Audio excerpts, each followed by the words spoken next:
নমস্কাৰ, মই ডক্টৰ আলোকজ্যোতি মালাকাৰ। মই যোৰহাট চিকিৎসা মহাবিদ্যালয়ত কাৰ্ডিঅলজি বিভাগত সহকাৰী অধ্যাপক হিচাপে কাম কৰি আছো। আজি আমি এটা বিশেষ গুৰুত্বপূৰ্ণ বিষয়ৰ সম্পৰ্কে আলোচনা কৰিবলৈ ওলাইছো। এয়া হ'ল হাৰ্ট এটেক। হাৰ্ট এটেকটো কি আৰু ইয়াৰ হাৰ্ট এটেকৰ ফলত আমাৰ কি অসুবিধা হ'ব পাৰে, কেনেকৈ হয় হাৰ্ট এটেক, ইয়াৰ প্ৰতিকাৰৰ কাৰণে আমি কি কৰিব লাগে, এই বিষয়ে আমি অলপ আলোচনা কৰিব খুজিছো। কাৰণ হাৰ্ট এটেক বা হৃদৰোগ, হাৰ্ট এটেকৰ প্ৰতিশব্দ বুলি অসমীয়া প্ৰতিশব্দ বুলি ক'বলৈ সঠিক শব্দ বিচাৰি পাবলৈ খুব টান, কিন্তু আমি সাধাৰণতে হাৰ্ট এটেক বুলি ক'লে হৃদৰোগৰ হঠাতে হোৱা হৃদৰোগৰ সমস্যা বুলি আমি বুজি পাওঁ। গতিকে আমি হাৰ্ট এটেক শব্দটো ব্যৱহাৰ কৰিলে সকলোৱে বুজি পাব, গতিকে হাৰ্ট এটেক শব্দটোৱে ব্যৱহাৰ কৰিম। চ' এই বিষয়ে আমি কিয়নো আলোচনা কৰিবলৈ ওলাইছো, তাৰ অৰ্থটো হ'ল কি, হাৰ্ট এটেক এনেকুৱা এটা বেমাৰ যাৰ ফলত এটা ডাঙৰ সমস্যাৰ সৃষ্টি হয় আৰু ই এটা মৃত্যুৰ এটা প্ৰধান কাৰণ। আমাৰ মানুহৰ মৃত্যুৰ যিবিলাক কাৰণ আছে সেইবিলাকৰ ভিতৰত হাৰ্ট এটেক হ'ল 1 নম্বৰ কাৰণ। গতিকে ইয়াৰ বিষয়ে জনাটো বা ই কেনেকে হয়, যিহেতু ইয়াৰ খুব বেছি সম্ভাৱনাটো খুব বেছি আৰু ই খুব সঘনে হয় মৃত্যুৰ কাৰকবিলাকৰ ভিতৰত, গতিকে ইয়াক আমি জনাটো দৰকাৰ। চ' হাৰ্ট এটেক বুলি ক'ব লাগে প্ৰথমতে আমি হাৰ্টৰ বিষয়ে অকণমান জানিব লাগিব। হাৰ্ট আচলতেনো কি? হাৰ্ট বা হৃদপিণ্ড, হৃদপিণ্ড হ'ল আমাৰ এটা মাংসপেশীৰে গঠিত পাম্প। ই আমাৰ শৰীৰত তেজৰ যোগান ধৰে। কেনেকে যোগান ধৰে? ই পাম্পিং কৰি আমাৰ শৰীৰৰ গোটেই অংগ প্ৰত্যংগ বিলাকলৈকে তেজৰ সঞ্চালন কৰে। কাৰণ তেজ অবিহনে বিভিন্ন শৰীৰৰ অংগ প্ৰত্যংগ বিলাক বা কোষবিলাকলৈ অক্সিজেন যাব নোৱাৰিব বা খাদ্য যাব নোৱাৰিব। গতিকে অক্সিজেনৰ আৰু খাদ্যৰ যিটো প্ৰয়োজন শৰীৰৰ অংগবিলাকক, সেইবিলাক পঠাবৰ কাৰণে হাৰ্টে অৰ্থাৎ হৃদপিণ্ডই তেজ শৰীৰৰ ৰক্ত পাম্প কৰি পেলাই বিভিন্ন অংগ প্ৰত্যংগলৈকে পঠায়। সেইকাৰণে হৃদপিণ্ডই নিজৰ কাম সুচাৰুৰূপে সম্পন্ন কৰিবৰ কাৰণে, অৰ্থাৎ এই পাম্পটো ঠিকমতে চলি থাকিবৰ কাৰণে হৃদপিণ্ডৰ মাংসপেশীটোকো নিজকে তেজৰ যোগান আৱশ্যক হয়। আৰু এই তেজৰ যোগান কিয় আৱশ্যক হয়? কাৰণ সি জীয়াই থাকিবলৈ, হৃদপিণ্ডটো জীয়াই থাকিব লাগিব। হৃদপিণ্ড যিহেতু মাংসপেশীৰে গঠিত, এই মাংসপেশী জীয়াই থাকিব লাগিব, তো তাকো তেজৰ যোগান অতিকে আৱশ্যকীয়, অৰ্থাৎ অক্সিজেন আৰু খাদ্যৰ যোগান অতি আৱশ্যক, যি অক্সিজেন আৰু খাদ্য তেজৰ যোগেদি পোৱা যায়। আৰু সেয়া পোৱা যায় হৃদপিণ্ডৰ পৰা ওলোৱা কিছুমান নলীৰ যোগেদি, অৰ্থাৎ কিছুমান ধমনীৰ যোগেদি হাৰ্টৰ মাংসপেশীলৈকে তেজৰ যোগান ধৰে। তো সেই হৃদপিণ্ডৰ যিবিলাক ধমনী আছে, যিবিলাক ধমনীৰ যোগেদি এই মাংসপেশীয়ে, হাৰ্টৰ মাংসপেশীয়ে তেজ পায়, তাকে আমি কৰনাৰী আৰ্টাৰী বুলি কওঁ বা কৰনাৰী ধমনী বুলি কওঁ। আৰু এই কৰনাৰী আৰ্টাৰীত যদি কিবা সমস্যাৰ সৃষ্টি হয়, তেতিয়াই হৃদপিণ্ডই কষ্ট পায়, হৃদপিণ্ডৰ মাংসপেশীয়ে সঠিকভাৱে পাম্প কৰিব নোৱাৰা হয়। চ' ইয়াৰে এটা ডাঙৰ সমস্যা হ'ল কি, এই কৰনাৰী আৰ্টাৰী হঠাতে যদি কিবা কাৰণত কৰনাৰী আৰ্টাৰী বিলাকৰ কোনোবা এটা জাগাত হঠাৎ যদি কিবা কাৰণত আৰ্টাৰীডাল ব্লক হয়, মানে অৰ্থাৎ ধমনীডাল ব্লক হৈ যায়, তেতিয়াহ'লে কি হ'ব, সেই ধমনীডালে মাংসপেশী, হাৰ্টৰ মাংসপেশী, যিখিনি মাংসপেশীত তেজ যোগান ধৰি আছিলে, হঠাতে সেই মাংসপেশীলৈ তেজৰ যোগান ব্যাহত হ'ব আৰু তাৰ বাবে সেই মাংসপেশীয়ে অক্সিজেন আৰু খাদ্য নাপাব। অক্সিজেন আৰু খাদ্য নোপোৱা কাৰণে সেই মাংসপেশী বেছি দেৰিলৈকে সুচাৰুৰূপে কাম কৰিব নোৱাৰে, অৰ্থাৎ সেই মাংসপেশীখিনি হঠাতে মৃত্যুমুখত পৰে, অৰ্থাৎ মৰি যায়। চ' এই পৰিঘটনাটোৱে হ'ল সহজ ভাষাত ক'ব লাগিলে হাৰ্ট এটেক বুলি কোৱা হয়। হাৰ্ট এটেক বুলি ক'লে আমাৰ মানুহে বহুতে ভাবে যে হাৰ্ট ফেইলাৰ বা হাৰ্ট বন্ধ হৈ যোৱা। আচলতে ঘটনাটো তেনেকুৱা নহয়। হাৰ্ট এটেক মানে হ'ল হাৰ্টৰ মাংসপেশীৰ মৃত্যু। আৰু ই কেনেকৈ হয়? হাৰ্টত কৰনাৰী ধমনীৰে যোৱা তেজৰ ৰক্ত সঞ্চালন হঠাতে বন্ধ হৈ যি হাৰ্টৰ মাংসপেশীৰ মৃত্যু হয়, তাকে আমি হাৰ্ট এটেক বুলি কওঁ। চ' এই হঠাৎ যেতিয়া এই হাৰ্টৰ মাংসপেশীৰ মৃত্যু হয়, যিহেতু হাৰ্টৰ মাংসপেশীৰ এটা অংশ যদি ৰক্ত সঞ্চালন বন্ধ হোৱাৰ কাৰণে মৃত্যু হয়, অৰ্থাৎ মৰি যায়, সেই অংশৰ পাম্পিং ক্ষমতাটো নোহোৱা হয়। তো পাম্পিং ক্ষমতাটো নোহোৱা হোৱাৰ কাৰণে হাৰ্টটো সাময়িকভাৱে দুৰ্বল হয়। আৰু এই পৰিঘটনাটোৰ কিছুমান লক্ষণ আছে, যিবিলাক লক্ষণ আমাৰ শৰীৰত প্ৰকাশ পায়। হাৰ্ট এটেক হ'লে কিছুমান কিছুমান ইম্পৰ্টেন্ট লক্ষণ কিছুমান আছে সেইবিলাক আমাৰ শৰীৰত প্ৰকাশ পায় সো হাৰ্ট এটেক হলে আমি কেনেকৈ গম পাম যে হাৰ্ট এটেক হৈছে সেই কথাটো আমি গম পাবৰ কাৰণে এই লক্ষণসমূহৰ বিষয়ে আমি জানিব লাগিব একদম প্ৰধান লক্ষণ হল হঠাতে বুকুৰ বিষ হোৱাটো বুকুৰ বিষ বুলি ক'লে আমাৰ বিভিন্ন কাৰণত বুকুৰ বিষ হ'ব পাৰে দুখ পালেও বুকুৰ বিষ হয় কাহ হলেও বুকুৰ বিষ হ'ব পাৰে হাওফাওজনিত ৰোগৰ কাৰণেও বুকুৰ বিষ হ'ব পাৰে কিন্তু এই হাৰ্ট এটেকৰ কাৰণে হোৱা বুকুৰ বিষৰ লক্ষণটো অলপ বেলেগ ধৰণৰ ই হঠাতে কথা নাই বাৰ্তা নাই হঠাতে বুকুখন খামুচ মাৰি ধৰিব পাৰে যেন কিবা এটা খোপা মাৰি ধৰাৰ নিচিনা লাগিছে হঠাৎ যেন উশাহ বন্ধ হৈ যাব তেনেকুৱা লাগিছে মানুহজন ঘামি জামি যাব পাৰে এই বিষটো হাৰ্টৰ একচুয়ালি বুকুৰ কোনখিনি জায়গাত হৈছে মানুহজনে সঠিকভাৱে ক'ব নোৱাৰে গোটেই বুকুখন যেন খামুচ মাৰি ধৰিছে তেনেকুৱা লাগে কিছুমানে যেন এটা গধুৰ বস্তু বুকুত হেঁচা মাৰি থৈ দিয়াৰ নিচিনা অনুভৱ কৰিব পাৰে অৰ্থাৎ যেন 5 কেজিৰ ডগা এটা আমাৰ বুকুত আনি কোনোবাই থৈ দিছে হেঁচা মাৰি ধৰিছে তেনেকুৱা ধৰণৰ অনুভৱ হ'ব পাৰে এইটো অলপ বিষৰ পৰা একদম বহুত বেছি বিষলৈকে যাব পাৰে তো তাৰ কাৰণে মানুহ অসহ্য বিষৰ কাৰণে সাধাৰণতে কি হয় ছটফটাবলৈ কিছুমানে ছটফটাবলৈ আৰম্ভ কৰে কিছুমানে বিষ সহ্য কৰিব নোৱাৰে কিছুমানে উশাহ ল'বলৈ অসুবিধা পায় আৰু লগতে মানুহজন ঘামি যাব পাৰে এইবিলাক সাধাৰণতে এটা হঠাতে হোৱা হাৰ্ট এটেকৰ এটা লক্ষণ তাৰোপৰি কিছুমান ইয়াতকে মাইল্ড সিম্পটম অৰ্থাৎ মধ্যমীয়া বা ইয়াতকে কম ধৰণৰ লক্ষণ কিছুমান হ'ব পাৰে গ্যাস হোৱাৰ নিচিনা হ'ব কিছুমান মানে গ্যাস বুলি ভাবি থাকে তেতিয়াও এই হাৰ্ট এটেকৰ লক্ষণতো গ্যাসৰ নিচিনা অনুভৱ হ'ব পাৰে সেই বিষটো বাও হাতলৈকে যাব পাৰে বাহতৰ বাহুলৈকে যাব পাৰে কেতিয়াবা আমাৰ ডিঙিলৈকে আমাৰ থুতুৰিলৈকে যাব পাৰে আমাক যেটো আমি লোৱাৰ জ বুলি কওঁ তালৈকে এই বিষটো যাব পাৰে কিছুমানৰ বুকুখন হঠাতে বহুত বেছি ধপধপাবলৈ আৰম্ভ কৰিব পাৰে অকল ধপধপালে নহয় বুকুৰ বিষ উশাহ লোৱাৰ দিগদাৰীৰ লগতে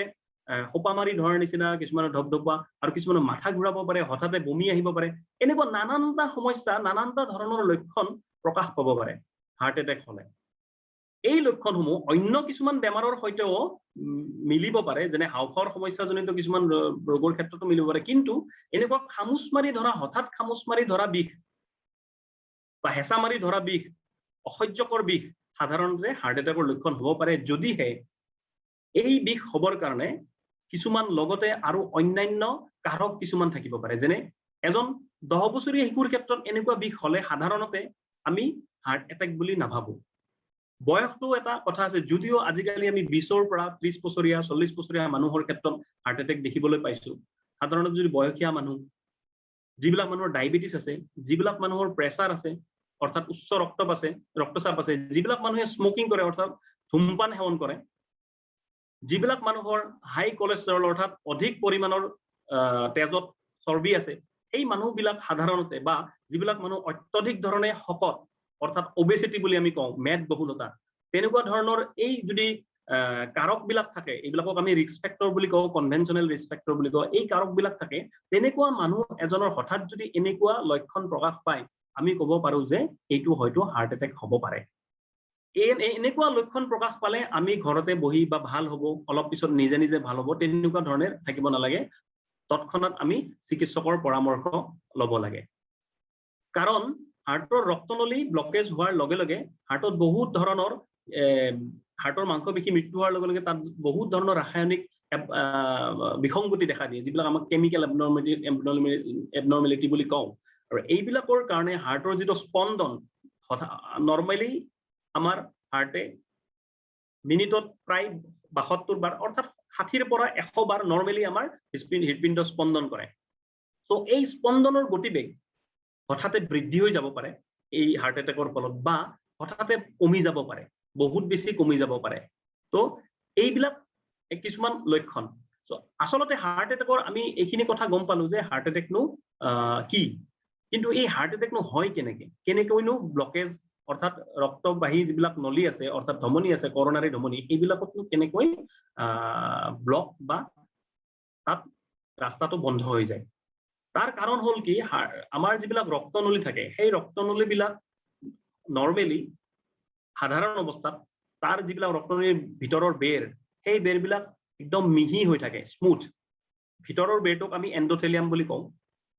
তো স্মুথ থকা কাৰণে তাৰ পৰা তাৰ মাজেৰে তেজৰ সৰবৰাহটো সঠিকভাৱে নিয়ন্ত্ৰিত হৈ থাকে কিন্তু কিছুমান যিবিলাক মই এইমাত্ৰ ক'লো যে ডায়েবেটিছ হাই প্ৰেছাৰ অৰ্থাৎ উচ্চ ৰক্তচাপ মেদবহুলতা স্মোকিং এইবিলাক কিছুমান কাৰকৰ কাৰণে আমাৰ শৰীৰৰ ভিতৰৰ ৰক্তনলীবিলাক কৰনেৰী ধমনীবিলাকৰ এই বেৰবিলাক লাহে লাহে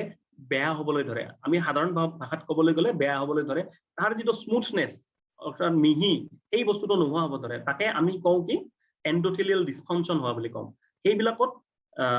তাৰ যিবিলাক এণ্ডোথেলিয়ামৰ বহুত কিছুমান কাম আছে কি আমি ফাংশন বুলি কওঁ এণ্ডোথেলিয়েল ফাংশন কি বহুত ধৰণৰ কিছুমান ৰাসায়নিক পদাৰ্থ নিৰ্গত কৰে যাৰ দ্বাৰা হাৰ্টৰ ৰক্তবাহী নলিকাবিলাক সঠিকভাৱে সম্প্ৰসাৰণ আৰু সংকোচন এইবিলাক হৈ থাকে যিবিলাক আমি ভেসেল ডাইলেটেশন বা ভেসেল কনস্ট্ৰিকশন হোৱা বুলি কওঁ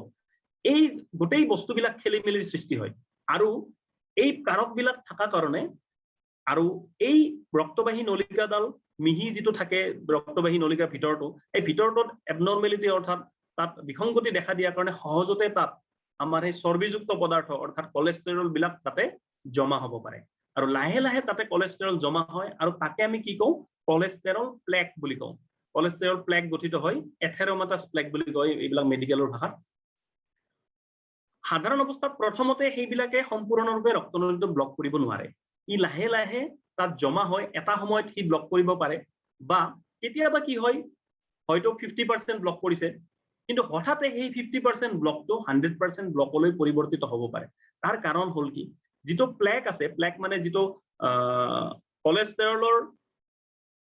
কোলেষ্ট্ৰেৰল জমা হয় আৰ্টাৰিডাল যিডাল আৰ্টাৰিৰ ৰাস্তাটো যিটো সৰু কৰি পেলাইছে তাতে হঠাতে কি হ'ব পাৰে সেই প্লেকটো ভাঙি যাব পাৰে ভাঙি আমি তাক কওঁ প্লেক ইৰোশন বা প্লেক ৰাপচাৰ বুলি কওঁ ভাঙি যোৱাৰ লগে লগে কি হয় সেইখিনি জায়গাত ৰক্তবাহী নলীৰ ভিতৰতে ৰক্তৰ ওয়ালৰ পৰা ব্লিডিং হয় ব্লাড তেজ ওলায় তাত এইটো হোৱাৰ কাৰণে আমাৰ শৰীৰত যেনেকে কবাত তেজ ওলোৱাৰ লগে লগে শৰীৰৰ তেজখিনি গুট মাৰে কাৰণ তাৰ উদ্দেশ্যটো হ'ল কি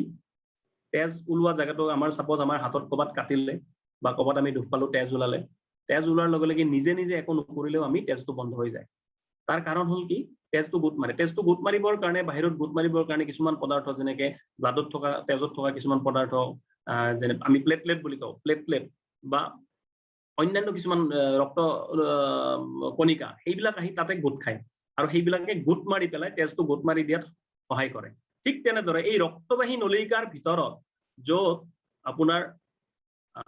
এই কোলেষ্ট্ৰেৰল প্লেক ৰাপচাৰ হয় কোলেষ্ট্ৰেৰল প্লেকটো ভাঙি যায় ভাঙি যোৱাৰ লগে লগে তাত যিটো ব্লিডিং হয় তাতে সেই ব্লিডিংটো বন্ধ কৰিবৰ কাৰণে শৰীৰ ৰক্তবাহী নলিকাৰ মাজেদি গৈ থকা তেজৰ কণিকাবিলাকে হঠাৎ আহি তাতে জমা হয় যেনেকৈ প্লেটলেট বিলাক তাত জমা হয় প্লেটলেট জমা হয় শ্বেত ৰক্ত কণিকা বুলি যিবিলাক কওঁ সেইবিলাক জমা হয় লোহিত ৰক্ত কণিকা অৰ্থাৎ আৰবিচি সেইবিলাক আহি তাতে জমা হয় আৰু হঠাতে সি কি কৰে তাতে এটা ক্লট ফৰ্মেশ্যন কৰে ক্লট ফৰ্মেশ্যন হয় এটা তেজৰ গোট বান্ধি পেলাই এই যিখিনি 50% ব্লক থকা জায়গাটো 100% ব্লক কৰি দিব পাৰে আৰু হঠাতে এইটো ব্লকেজ 100% হৈ যোৱাৰ কাৰণে তাতে ৰক্ত সঞ্চালনটো তাৰ পিছৰ ফালে ৰক্তবাহী নলীৰে তাৰ পিছৰ ফালে বন্ধ হৈ যায় বন্ধ হৈ যোৱাৰ কাৰণে এই মাংসপেশীখিনি মৃত্যুমুখত পৰে আৰু এই ধৰণে হাৰ্ট এটেক হয় এইটো এটা হ'ল হাৰ্ট এটেক হোৱাৰ এইটো এটা প্ৰক্ৰিয়া আৰু হাৰ্ট এটেক নহলেও তাত যিবিলাকৰ এনেকে আপোনাৰ এনেকুৱা ধৰণে ৰক্তবাহী নলিকাটো লাহে লাহে কোলেষ্ট্ৰেৰল প্লেক জমা হোৱাৰ কাৰণে তাৰ পথটো সৰু হৈ গৈ থাকে তেওঁলোকেও কিছুমান লক্ষণ পাব পাৰে 50% ব্লক থাকিলে হয়তো কোনো লক্ষণ ৰেষ্টত থাকিলে তেওঁ জিৰণি লৈ থাকিলে বা নৰ্মেল অৱস্থাত তেওঁৰ কোনো লক্ষণ প্ৰকাশ নাপাব পাৰে কিন্তু কিছুমান টান কাম কৰিলে ধৰক বেগাই খোজ কাঢ়িছে একতলা দুতলা দুই মহলা তিনি মহলা ঘৰত উঠিবলৈ গৈছে তেতিয়া তেওঁ বিষ অনুভৱ কৰিব পাৰে বুকুত বিষ জ্বলা-পোৰা কৰাৰ নিচিনা অনুভৱ কৰিব পাৰে বা কিছুমানে ভাগৰ লগা অনুভৱ কৰিব পাৰে খুব বেছি যিটো তেওঁ সাধাৰণতে সদায় কৰি থকা কাম এটা তেওঁ কৰিব পৰা নাই হঠাতে ভাগৰ লগা নিচিনা অনুভৱ কৰিব পাৰে খোপাব পাৰে এনেকুৱা ধৰণৰ লক্ষণো কিছুমান হ'ব পাৰে সদায় যে বুকুৰ বিষে হ'ব তেনেকুৱা নহয় কিছুমান মানুহৰ ক্ষেত্ৰত আমি এই সকলো ধৰণৰ লক্ষণ একে ধৰণৰ লক্ষণ নাপাওঁ কাৰণ লক্ষণবিলাক প্ৰত্যেকজন মানুহৰ ক্ষেত্ৰত অলপ হ'লেও বেলেগ ধৰণৰ হ'ব পাৰে আৰু ডায়েবেটিছ ৰোগীসকলৰ ক্ষেত্ৰত কিছুমান বিষ বা অন্যান্য লক্ষণ নাথাকিবও পাৰে তেওঁ অকল ভাগৰ লগাৰ নিচিনা হ'ব পাৰে বা উশাহ লোৱা দিগদাৰী হ'ব পাৰে এনেকুৱা ধৰণৰ লক্ষণ হ'ব পাৰে আৰু হাৰ্ট এটেক হলেও যেটো ৰক্তনলিকা ব্লকেজ হয় হঠাতে ব্লকেজ হয় সেইটো হলেও ডায়াবেটিস থকা ৰোগীৰ ক্ষেত্ৰত বহুতৰ ক্ষেত্ৰত এনেকুৱা ধৰণৰ লক্ষণ নহব পাৰে হঠাতে ভাগৰ লগা বা হঠাতে উশাহ লোৱা দিগদাৰি তেনেকুৱা ধৰণৰ লক্ষণ হ'ব পাৰে তো তেনেকুৱা হলে দেৰি নকৰি পেলাই সোনকালে আমি চিকিৎসকৰ পৰামৰ্শ লোৱা উচিত কাৰণ heart attack is a medical emergency এটো এটা আপোনাৰ চিকিৎসাজনিত আকস্মিকতা তো ইয়াক যদি আমি সময়মতে চিকিৎসা দিব নোৱাৰো বা চিকিৎসা কৰিব নোৱাৰো অৰ্থাৎ আমাৰ উদ্দেশ্যটো হল কি যেহেতু ব্লক হৈছে সেই ব্লকটো আমি ভাঙিব লাগিব কিছুমান দৰবৰ যোগেদি বা কিছুমান পদ্ধতিৰ যোগেৰে এই ব্লকটো আমি ভাঙাৰ ব্যৱস্থা কৰিব লাগিব নহলে বেছি দেৰি হৈ গলে ৰক্তবাহী নলিকাৰ মাজেদি তেজৰ চলাচল বন্ধ হোৱাৰ বাবে মাংসপেশী হাৰ্টৰ মাংসপেশীখিনি মৰি যাব পাৰে আৰু সেই মৰি যোৱা একবাৰ মৰি গলে আৰু তাক আমি বচাব নোৱাৰো মাংসপেশী একবাৰ মৰি যোৱাৰ লগে লগে হাৰ্টৰ পাম্পিং ক্ষমতাটো দুৰ্বল হৈ যাব গতিকে তাক বচাবৰ কাৰণে হাৰ্টৰ মাংসপেশীখিনি বচাবৰ কাৰণে আমি ততাতৈয়াকৈ তাৰ চিকিৎসা যিমান পাৰি সোনকালে সময় অবাবত নষ্ট নকৰাকৈ সময় অপচয় নকৰাকৈ আমি এই চিকিৎসাখিনি দিব পাৰিব লাগিব তো সেয়েহে এনেকুৱা হলে আমি দেৰি নকৰি চিকিৎসকৰ পৰামৰ্শ ল'ব লাগে তো হস্পিটেলত অহাৰ লগে লগে ইয়াক নিৰ্ণয় কৰিবৰ কাৰণে আমিনো কি পন্থা অৱলম্বন কৰো লক্ষণবিলাকৰ পৰা আমি এটা ধাৰণা কৰি ল'ব পাৰো যে মানুহজনৰ হাৰ্ট এটেক হ'ব পাৰে যিবিলাক যেহেতু কম বয়সীয়া মানুহৰ ক্ষেত্ৰতো হয় কোনো কাৰণ নাথাকিলে ধৰক যেনেকুৱা কাৰক কলো আমি সিগাৰেট স্মোকিং ডায়াবেটিস প্ৰেছাৰ এইবিলাক কেতিয়াবা নাথাকিলেও আমি হাৰ্ট এটেক হোৱা দেখিবলৈ পাওঁ কাৰণ কিছুমান মানুহ অত্যধিক মানসিক চাপ থাকে যেটো মেন্টাল ষ্ট্ৰেছ বুলি কওঁ এইবিলাকো এটা কাৰক হ'ব পাৰে ফেমিলি হিষ্ট্ৰী মানে কোনবাৰ পৰিয়ালত কম বয়সতে হাৰ্ট এটেক হৈছে কোনবাৰ তো তেওঁৰ পৰিয়ালৰ নিজৰ ফাৰ্স্ট অৰ্ডাৰ ৰিলেটিভ অৰ্থাৎ ল'ৰা ছোৱালীৰ মাক দেউতাকৰ যদি হৈছে ল'ৰা ছোৱালীৰ সোনকালে হাৰ্ট এটেক জনিত সমস্যাত পৰিব পাৰে কাৰণ এইবিলাক কিছুমান জেনেটিক ভাৱে অৰ্থাৎ জিনৰ যোগেদিও যাব পাৰে বুলি আমি কিছুমান পৰীক্ষাৰ যোগেদি বা কিছুমান সমীক্ষাৰ যোগেদি এইবিলাক প্ৰমাণিত হৈছে গতিকে ইয়া হোৱাৰ লগে লগে আমি সময় নষ্ট নকৰি চিকিৎসা আৰম্ভ কৰিব লাগে গতিকে এই এতিয়া আমি হৃদৰোগৰ বিষয়ে বা হাৰ্ট এটেকৰ বিষয়ে আমি গম পালো তাক কেনেকুৱা ধৰণৰ লক্ষণ হয় সেই সম্পৰ্কে আমি গম পালো কেনেকৈ হাৰ্ট এটেক হয় সেইটো আমি গম পালো তাৰ কাৰণে কি ট্ৰিটমেন্ট আমি দিও কেনেকৈ হস্পিটেলত হঠাতে অতি সোনকালে ৰোগী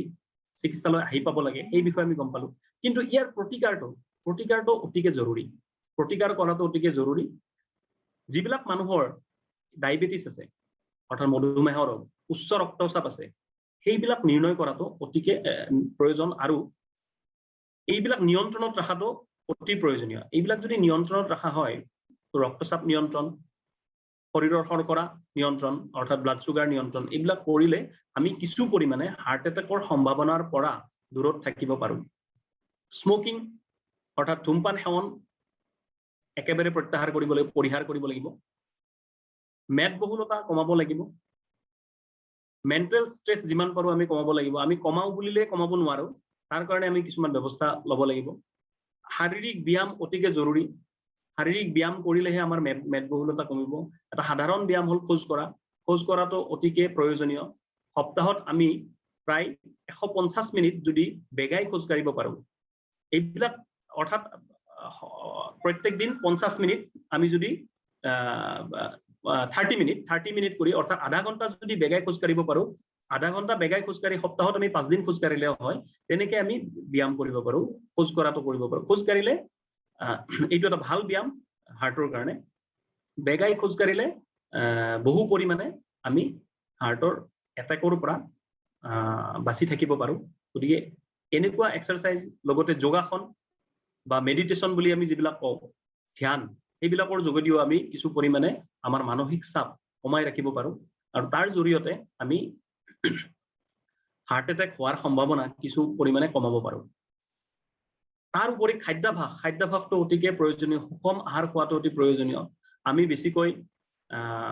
ফাষ্ট ফুড বা ভজা পোৰা বস্তু বা বেছি তেল থকা চৰ্বি থকা বস্তুবিলাক পৰিহাৰ কৰাটো প্ৰয়োজনীয় বেছিকে প্ৰসেস ফুড বুলি যিবিলাক কয় বজাৰত পোৱা পেকেজ ফুড এইবিলাক আমি পৰিহাৰ কৰিব লাগিব নিমখ কমকে খোৱাটো অতি প্ৰয়োজনীয় আমি নৰমালি যিটো ভাত বা আমি আঞ্জাত নিমখ দিওঁ সেইখিনি লোৱাৰ উপৰিও আৰু এক্সট্ৰাকৈ অতিৰিক্তভাৱে নিমখ লোৱাৰ পৰা আমি আঁতৰি থাকিব লাগিব। নিমখটো এটা প্ৰধান শত্ৰু। নিমখ বেছি হলে উচ্চ ৰক্তচাপ হয় আৰু তাৰ যোগেদি হাৰ্ট এটেক হোৱাৰ সম্ভাৱনা হ'ব পাৰে। উচ্চ ৰক্তচাপ হলে অকল হাৰ্ট এটেক বুলিয়ে নহয়, আপোনাৰ আমাৰ ব্ৰেইন ষ্ট্ৰোকো হ'ব পাৰে। গতিকে আমি এইখিনি নিয়ম মানি চলিব লাগিব। সাধাৰণতে আমি খাদ্যত শৰ্কৰা জাতীয় খাদ্য আমি কম পৰিমাণে ল'ব পাৰিলে ভাল। ভাততকে আমি বেছি শাক পাচলিৰ যোগেদি বা ফল মূলৰ যোগেদি আমাৰ খাদ্যত ফল মূল বা শাক পাচলি বেছি হ'ব লাগে। বেছিকে মিল্ক প্ৰডাক্ট যেনে ঘি, মাখন এইবিলাক বেছি খালেও আমাৰ চৰ্বিজাতীয় বস্তু শৰীৰত বাঢ়িব পাৰে। গতিকে এইবিলাকত যিমান পাৰোঁ আমি কমাই খাব লাগে। ৰেড মিট আমি পৰিহাৰ কৰিব লাগে। ৰেড মিট অৰ্থাৎ ডাঙৰ জন্তু যিবিলাক আছে সেইবিলাকৰ মাংস আমি পৰিহাৰ কৰিব পাৰিলে ভাল। তো এইবিলাকৰ যোগেদি এনেকে আমি খাদ্যাভ্যাসটো নিয়ন্ত্ৰণ কৰিব লাগিব। আৰু এনে খাদ্যাভ্যাস নিয়ন্ত্ৰণ কৰিলে আমি ডায়েবেটিছ হোৱাৰ সম্ভাৱনাৰ পৰাও আমি আঁতৰি থাকিব পাৰোঁ। ডায়েবেটিছ নহ'লে হাৰ্ট এটেকৰ সম্ভাৱনাৰ পৰা আমি আঁতৰি থাকিব পাৰোঁ। তো এইখিনি আমি যদি নিয়ম পালন কৰোঁ, কিছু পৰিমাণে হ'লেও আমি হাৰ্ট এটেক হোৱাৰ সম্ভাৱনাৰ পৰা আঁতৰি থাকিব পাৰোঁ। গতিকে নিয়মিত ব্যায়াম, সুষম আহাৰ, স্মোকিং নকৰা অৰ্থাৎ ধূমপান সেৱন পৰিত্যাগ কৰা, যাৰ ডায়েবেটিছ আছে, উচ্চ ৰক্তচাপ আছে সেইবিলাক নিয়ন্ত্ৰণ কৰা, মেদবহুলতা কমোৱা, এই গোটেইখিনি বস্তু আমি সঠিকভাৱে কৰি হাৰ্ট এটেকৰ সম্ভাৱনাৰ পৰা আঁতৰত থাকিব পাৰোঁ। গতিকে আজিলৈ আমি ইমানতে এৰিছোঁ। আৰু পিছত কেতিয়াবা সুবিধা হ'লে এই বিষয়ে আমি অৱগত কৰিম। ধন্যবাদ, নমস্কাৰ, শুভৰাত্ৰি।